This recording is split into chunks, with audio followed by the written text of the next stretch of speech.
Okay, guys. When we're all seated, we'll start.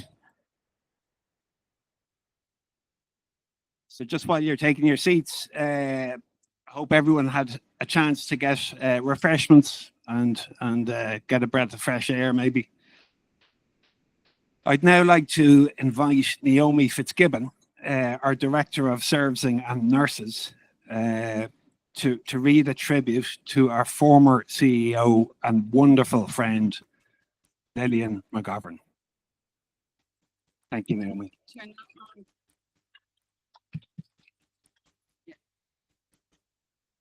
Not working? Hello? Oh, there we go. Okay. Thank you, Norman.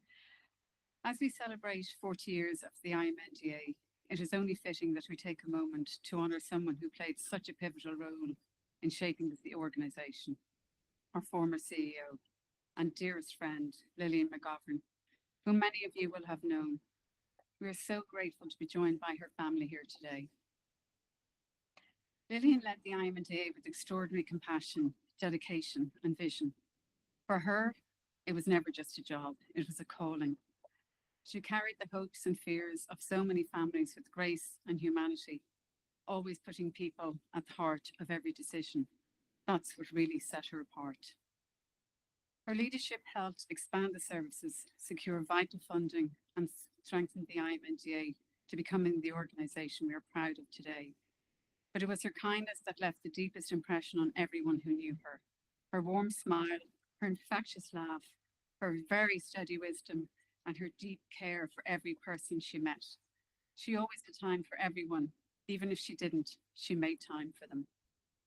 To Lillian's family, please know that her legacy continues in every service we provide, in every family we support, and in the very fabric of the association. She remains forever part of the IMNDA family.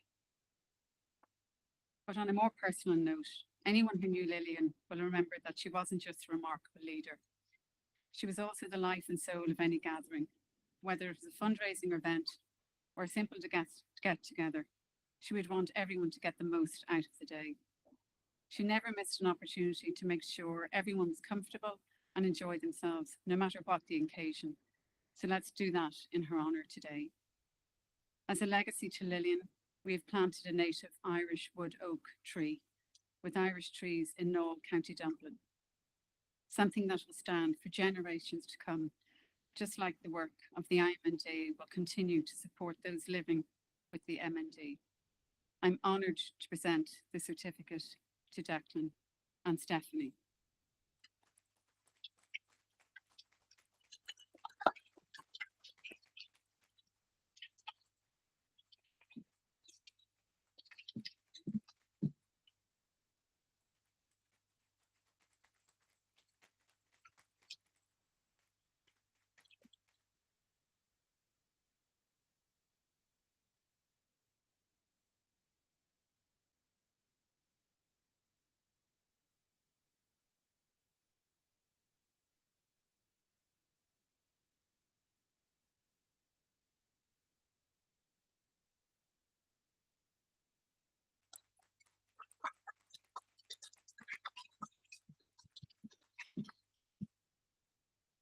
Thanks, Naomi, for that moving tribute, and to Declan and Stephanie, Lillian's family, for being here today. Just if I can add, I knew Lillian as a board member, and then I had an hour's drive to Westmeath from Dublin. And I went from being a colleague on a board at the end of the hour to being a friend who I could confide in. So that's the impact that she had. So lovely woman.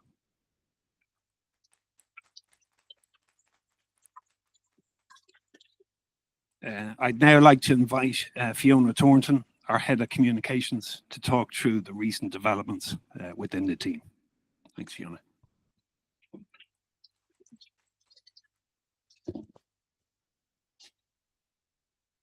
Good afternoon, everyone. I suppose I want to begin by acknowledging what we just heard. I can't, skip over what was a very moving and heartfelt tribute to Lillian. I think it's very clear how much she meant to this community, to this cause, and to all of us personally as well. And as Naomi said, her voice continues through our work. So today, that's exactly what I want to talk about. So this year, we've been focused on making our voice heard. And by that, I mean advocacy. I mean taking action to seek change.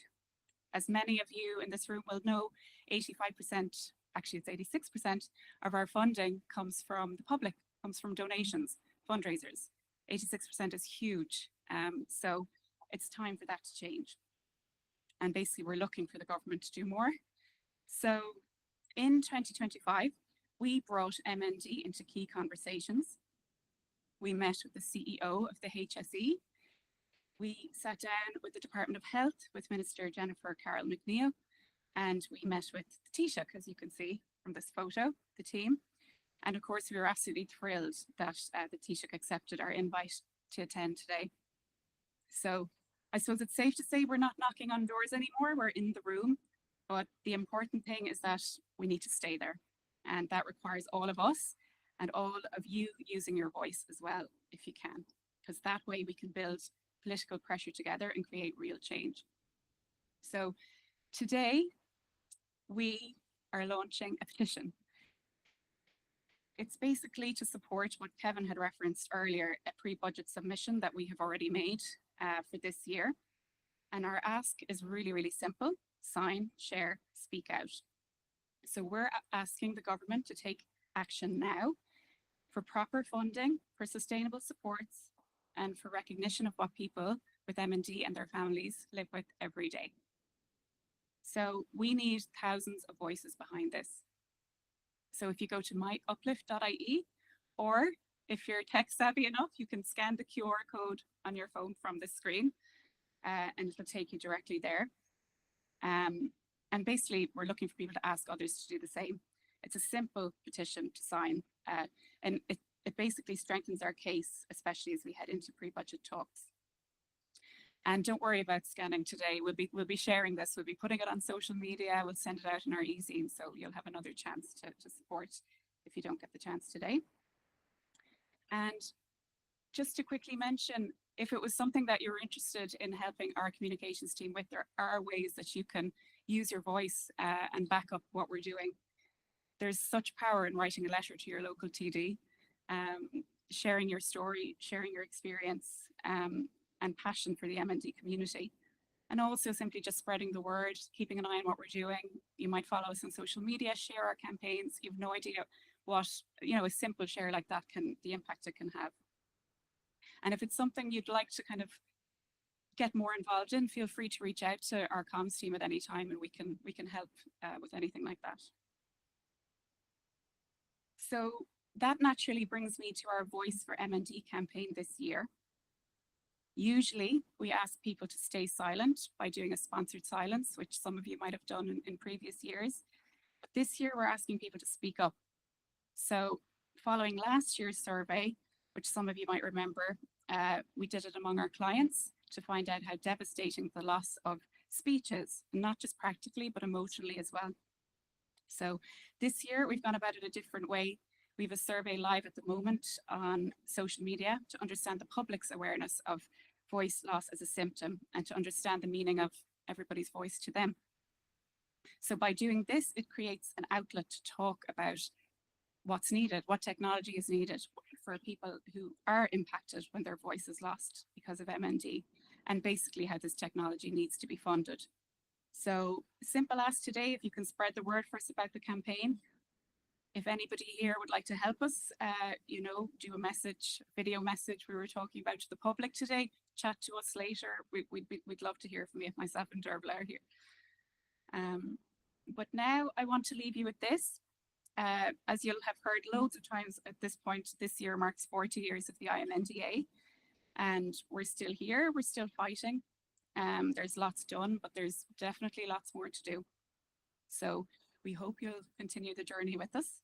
And we've put together this video highlighting our 40-year story, where you might see some familiar faces. So if you want to sit back, relax, and enjoy. Thank you.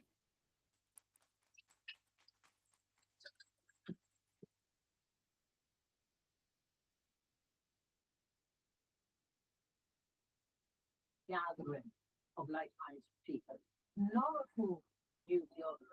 There was apprehension, excitement, there was great interest, but it was heavens the unknown. And a very emotional step for many, many people. I think the main motivation that those people had was to try to improve things for people who were now going through motor neurone disease with family members. 40 years ago, the reason that the Irish Motor Neurone Disease Association was set up was that there was no provision for people that were diagnosed with MND. And what the organisation and what the association has been able to do is make sure that when people get that diagnosis, that they've got support from day one. And obviously, with the future, we want to be the case that by investing in treatments and investing in research, that there will be treatment and eventually there will be a cure for everything. One of our biggest challenges is our 85% of our money comes from the public and from public fundraising, which is fantastic, but it's not sustainable money. And as cases of MND rise, those numbers are going up all the time, and our ability to support them, obviously one of the challenges is to make sure that we have that sustainable funding and talking to the government and make sure that the support exists. My dad, throughout his journey with his illness, needed all different types of equipment. They were able to assist in getting us that type of equipment. They're a very special group of people between, say, the equipment they provide, the nursing and all the services. We'd be lost without them, and they are so underfunded. It's amazing for such a small charity what they do, the impact they have in the community. It's simply incredible. If we're going to try and stop this disease, and I'm sure in the future it will be stopped, we need to get the word out. We try to think outside the box. So we did fundraising through music and songwriting. And so we released songs, and we went to #1 in Ireland actually with a song called My New Dream, MND. Myself and my dad sang that, and that's how we try to raise awareness for the IMNDA and for research. People that have MND, they're still people. They can contribute to society. They have feelings, they have passions and hobbies. And my dad's hobby was music, and that was a passion. We wanted to help raise awareness, and we did it through the media and music. I'd like to take the opportunity to thank everybody who has supported the IMNDA for the last 40 years, because your support means everything to families all over Ireland. And I'd like to take this opportunity to thank everybody who turned up for my Walk While You Can Walk in November, because I was truly overwhelmed when we got to the beach and saw the amount of people that turned up for me that day. I wanted to actually thank every one of you individually for coming out. The community was amazing, and I will be forever grateful. Thank you. I had just turned 57 when I was diagnosed. We had two amazing kids, Laura and Robert. They had just turned 18 and 19. Martin gave up his job of 20 years to be my carer. I can't tell you what an amazing man he is. He's my best friend. He's the best husband and father you could wish for. He's my rock. Thank you, Martin. The IMNDA have been amazing support to me and my family since we got the diagnosis. They actually invited us to their annual conference. We had lots of people talk, which gave us lots of information. We met lots of people with this same disease, which before that conference, there's a loneliness attached to this disease that you don't know anybody. I knew nobody in my whole life that had this disease. So when we went to the conference, we came away with that wonderful feeling of belonging and not being so lonely. One thing that's pretty interesting about this disease, everybody with the disease is definitely pretending it's going on winter. I'm going to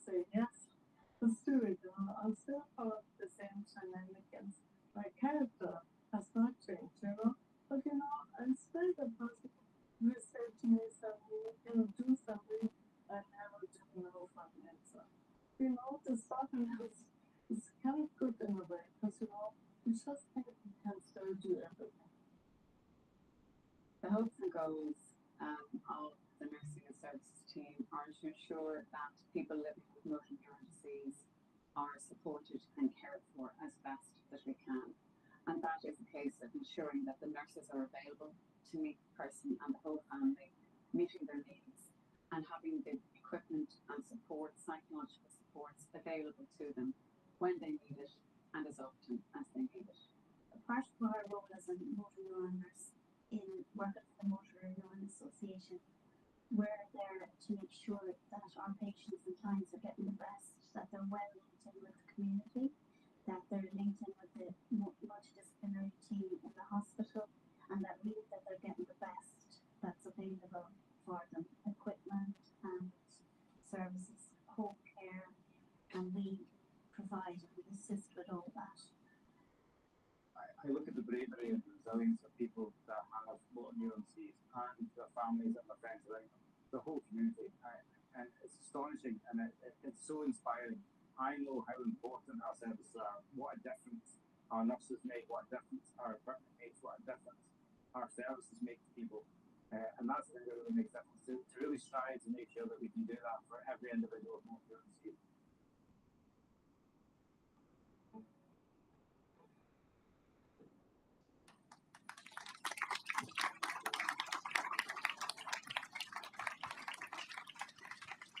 Thank you. Thanks, Fiona, for sharing that video. Just to add to, we were in with An Taoiseach there about 3 weeks ago. And during that meeting, he actually gave us access to other TDs, other ministers, other key ministers. And we're going to accept that invitation to talk to other key ministers, because when they hear of the IMNDA and motor neurone disease and research, it's key that as many ministers as possible know the story behind it. So they're all nodding in agreement when, you know, it's proposed to give us extra funding for, be it for research or equipment or nursing. So we're going to accept that invite from An Taoiseach. I'd like to invite Naomi back to deliver some updates on the work of the services team. Thanks, Naomi. Thank you, Norman. And just, I know you've heard a lot of information, but I just wanted to give you just a quick update on, you know, how we've been developing the services last year. We had a very busy and successful year last year developing our services, nursing service and our services department.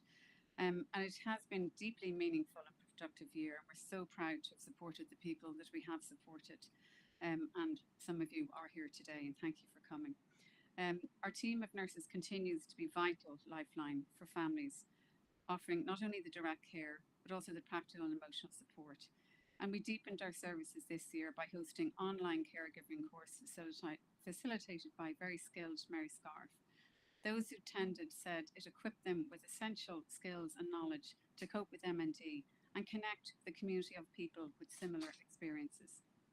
Peer support remains a core focus for us, and following the positive impact of our workshop at our annual conference last year, we gathered in Cork in February this year, and also we had an online meeting supported by Dr. Annette Lloyd, clinical psychologist from Beaumont Hospital, from the entity team and our nursing team. We also launched our monthly online loss and grief support sessions, thoughtfully facilitated by Brian Nolan, and he also facilitated our moving Remembrance Day service in Dublin Castle. And all of these vital programs are generously funded by the Charlie Bird Development Fund, whose support has made such a difference to our community. Our commitment to professional development continues as we support our healthcare colleagues across the country. This year, we delivered multiple education sessions in collaboration with external experts in MND, both locally and internationally, and we're going to continue to do that. We partnered with Dr. Miriam Galvin, as you've heard Professor Hardiman talking about her research, and we've begun to look at our nursing services, focusing on improving our data gathering and how this information will translate into improving our services. We're also very excited to announce a new partnership with a company called 11 Labs, and we're working with them to help us bring cutting-edge voice banking technology to our community. We're in the very early stages of this, and we did a webinar this morning for healthcare professionals, and we had 104 people attend that. So as we get more information about that, we'll definitely share it with you. We're in the very early stages of it. Our collaborations continue to strengthen both nationally with primary care teams, MDT teams across the different hospitals, or with the Neurology Alliance of Ireland, the Irish Neurology Nurses Association, as well as the MND UK and our partners in the International Alliance of ALS MND.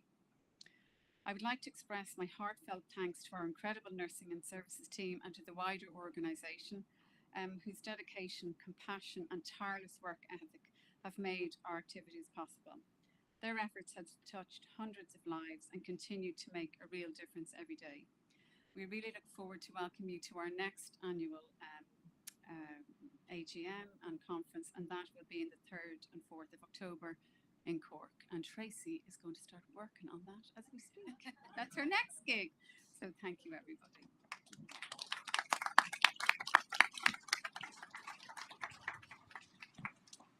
Many thanks, Naomi, for the update. And last but certainly not least, I warmly welcome Stephanie Havaleka. Maybe I hope I probably made a mess of that, but anyway, to come and share her journey with us. We really thank Stephanie for doing this. We know it's not easy. You've done it before, and we thank you for doing it again. Thanks, Stephanie.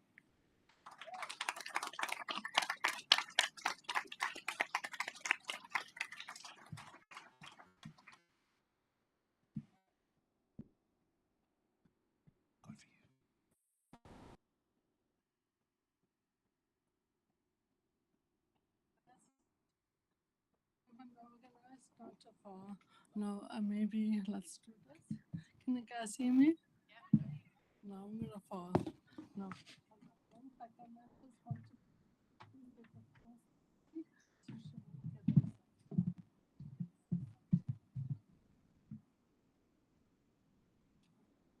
Sorry guys, yeah. Now, okay, guys. Thank you for letting me talk today. And first of all, I would like to thank the Motor Neurone Society of Ireland, Irish Motor Neurone Disease Association. This is the name. It's a long name, right? So I would like to thank them for inviting me to speak today. I feel honored, and thank you. And thank you for all the work you do, all the amazing work, all the advocacy, all the behind the scene work you do. So can we have a round of applause, guys? Well, I forgot to introduce myself. My name is Dr. Stephanie Havaleka.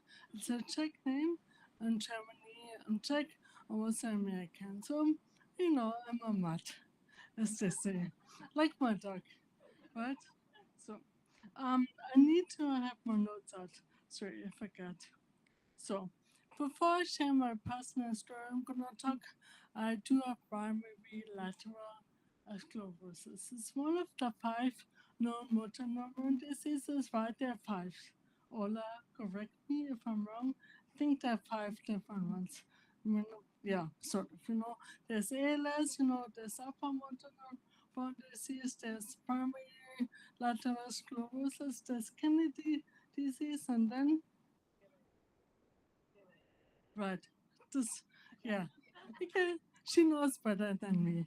I'm a researcher myself, but I do artificial intelligence research, so not so much into medicine. I do understand medicine, obviously, but my research is different. I'm a computer scientist and information scientist, but by training, right? So before I share my personal story, I want to first extend my condolences to those of you who have lost somebody to this awful disease. I want to say I feel for you, and I know the pain that goes with having this disease. All of them are different, but all of them are horrible, right? So I want to say my condolences to everybody who lost someone. So PLS, primary lateral sclerosis, that's what they call it. PLS is one of the rarest one. Yeah, but Todd is here today. He's only the third person, fourth person I met on island. Yeah, hey, she's here too. Right, so we are really a bunch of the rare ones, and only about 60 people in Ireland have the motor neuron PLS, right? And each response is different. There's no one way of this disease. This goes for all motor neurone diseases. This is why it's so difficult to do research, right? But the one difference is everybody has two motor neurons, the upper one and the lower one. But people with me, PLS, only the upper motor neurons are affected, which is a big difference, right?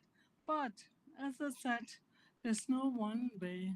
Most people with PLS, they do lose their speech, they lose their ability to walk, which is something you need to look into.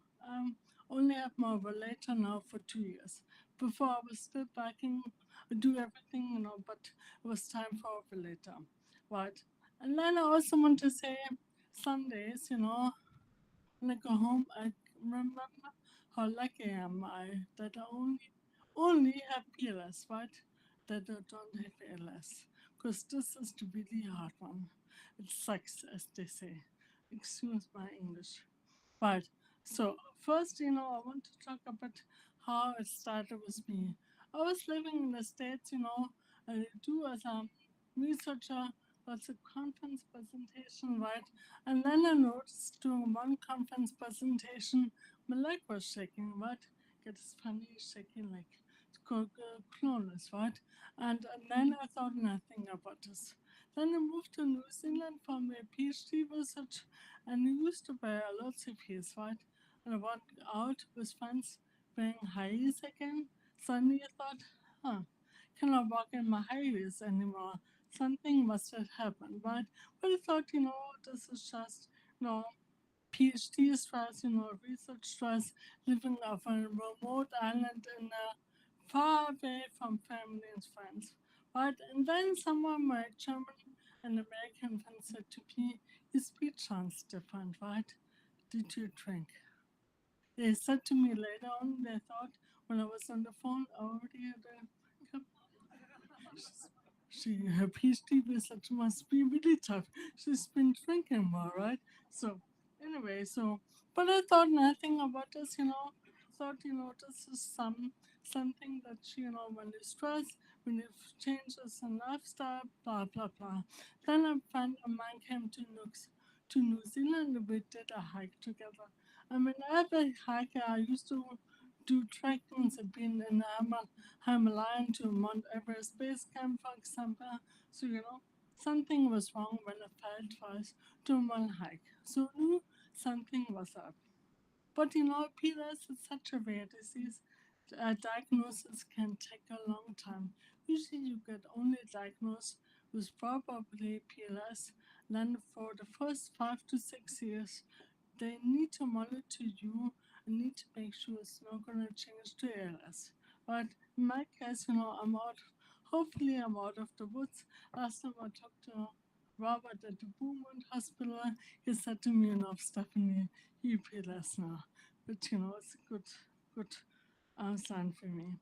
But I got diagnosed in Germany, and I did go through lots of different treatments. But I felt like a guinea pig. Any test you can do, I had this. When they said spinal tap, I said 3 times, yay, me. So when I finally did get the diagnosis, I was relieved, right?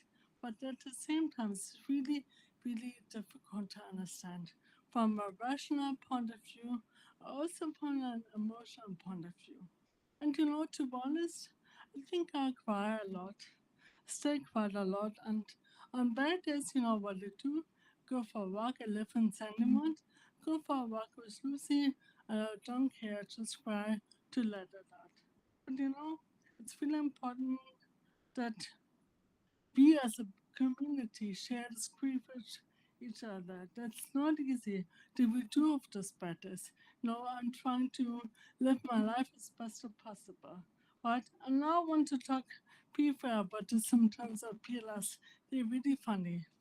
The funniest was actually the Styler syndrome. Never go to a horror movie. Do not recommend it with a friend and have a popcorn on your lap because I have a startle reflex. So if something startles me, poof. Popcorn, the popcorn was everywhere.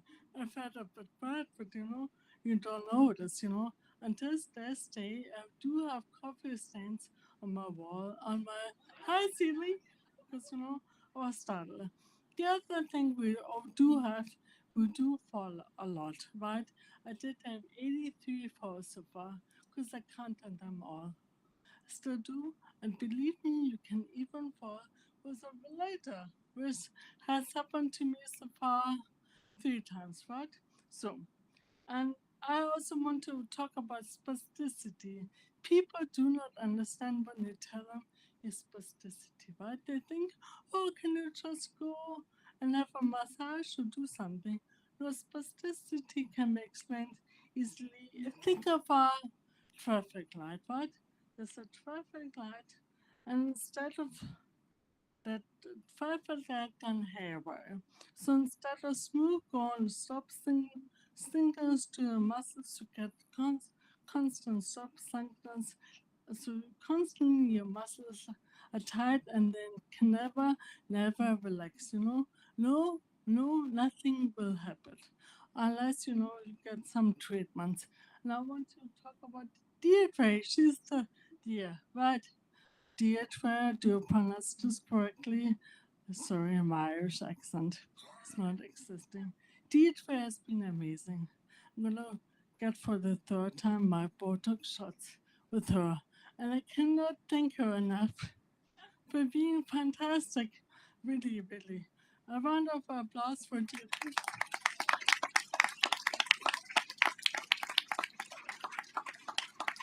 So she's a brilliant clinical specialist for physiotherapy, and she also has a PhD, so she understands how it means, what it means to work in research, right?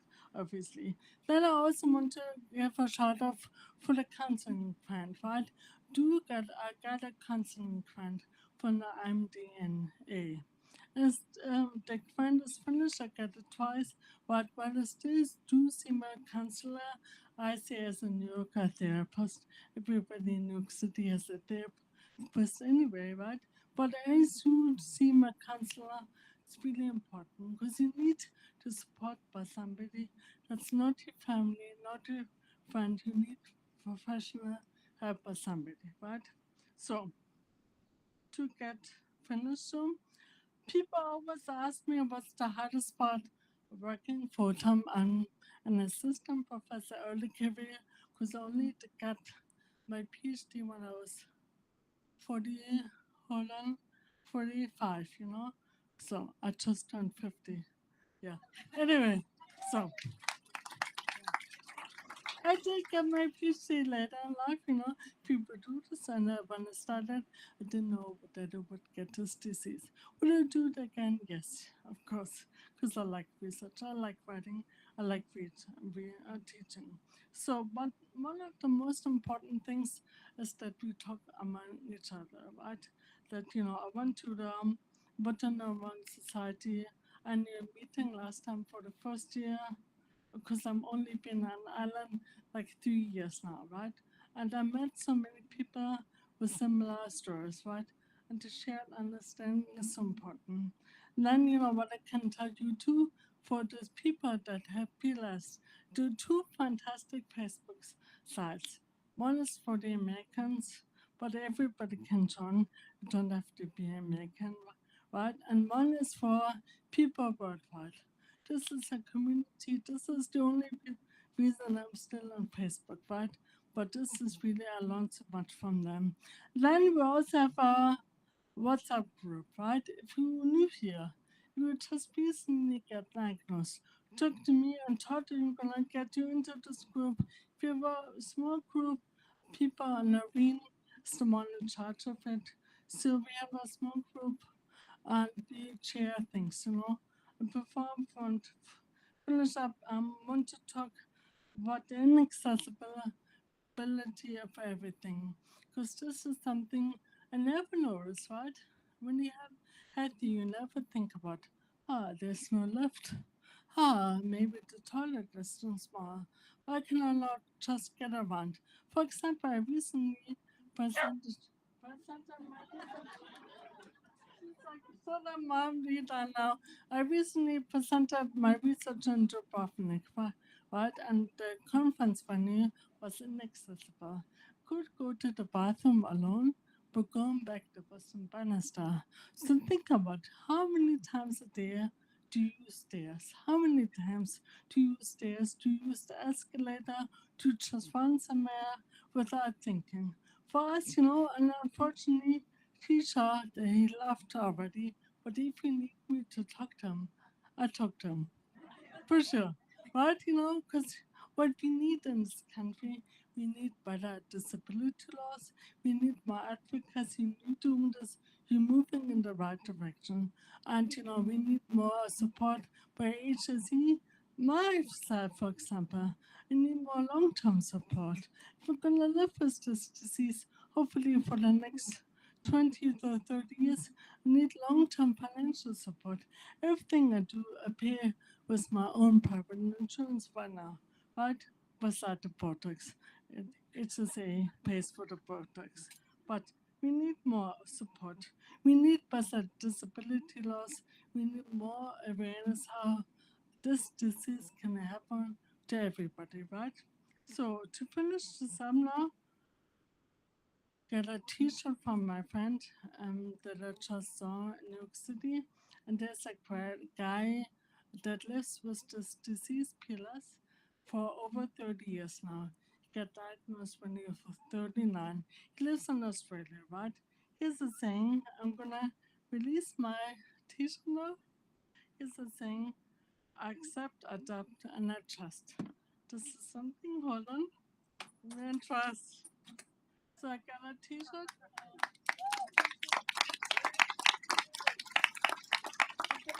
T-shirt made by my friend with me, be the cat and the relator, also not.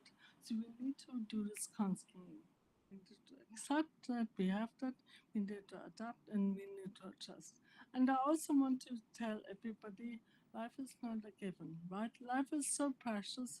Today the sun is shining. Let's go out, enjoy this nice weather. Right? Remember that life is so precious. Sometimes, we get carried away in the tomorrow. But tomorrow's not given. Today is the only thing that's given. So for me, I'm trying to enjoy life as much as possible, even though I feel like I work too much. But any academic that likes to their work does it, right? Well, work too much. But in the end, what I'm gonna do, I'm gonna travel until the end of my life. Thank you for having me.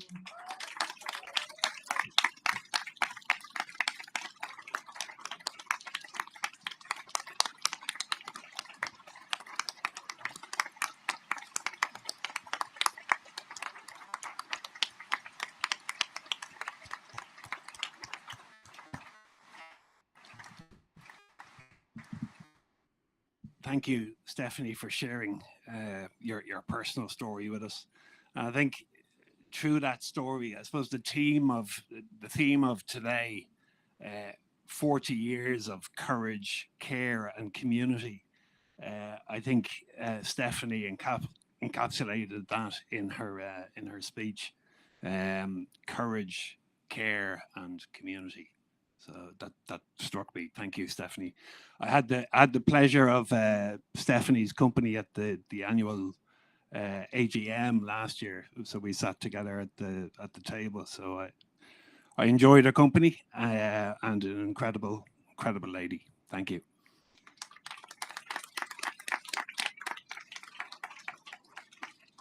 We're just a few minutes overrun, so it's my job just to wrap up.